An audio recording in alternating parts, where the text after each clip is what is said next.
Hi, I'm Jim Mellon, Certified Financial Planner with Canter Wealth, and today I want to talk to you about some financial strategies that every investor should be considering in down or volatile markets. The first strategy is tax loss harvesting, the second, Roth conversions, and we'll shore everything up today with portfolio rebalancing. It is important to note before we dig in that these strategies are best suited for well-diversified funds as opposed to individual securities. So taxes. Taxes are going to be one of your biggest expenses throughout the course of your lifetime. We pay taxes while we work, we pay taxes when we retire, and some of us will even pay taxes after we've passed away. And so anything we can do to minimize these costs will be impactful in the success of our financial planning. The concept of tax loss harvesting is realizing capital losses from your taxable account to offset either future capital gains or up to $3,000 against your ordinary income each year. So let's say, for example, you have an S&P 500 fund that's trading at a loss in your taxable account.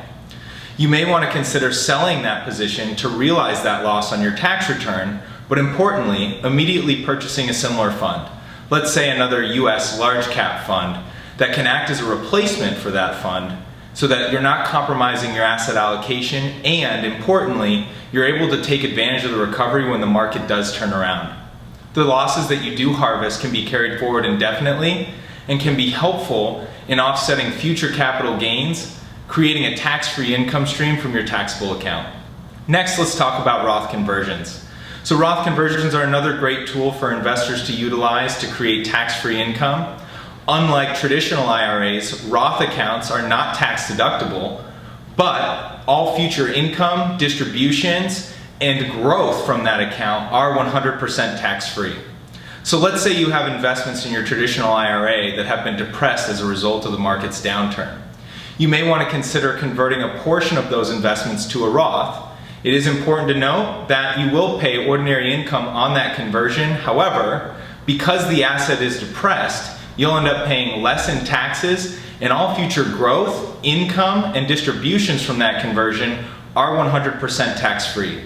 That same growth in your traditional IRA would have been 100% taxable. Let's wrap things up today with portfolio rebalancing.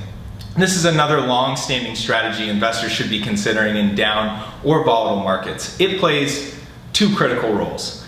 The first is it helps to maintain the risk versus return integrity of your portfolio. What I mean by that is, let's say that you have a 50-50 split in your asset allocation, stocks versus bonds. Chances are you want to maintain that split unless something's changed drastically in your life or your financial plan. Taking on too much risk in equities can lead to too much volatility in your portfolio. And if you hold too many bonds in your portfolio, that can significantly reduce return. Both instances can throw off your financial planning projections.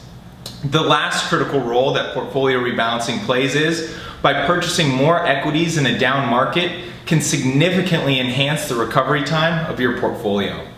Admittedly, what we've covered today is very high level, and it's important to understand your circumstances before considering execution. If you have any questions about this video or would like to reach out to leverage our complimentary financial checkup, please email us at info@canterwealth.com.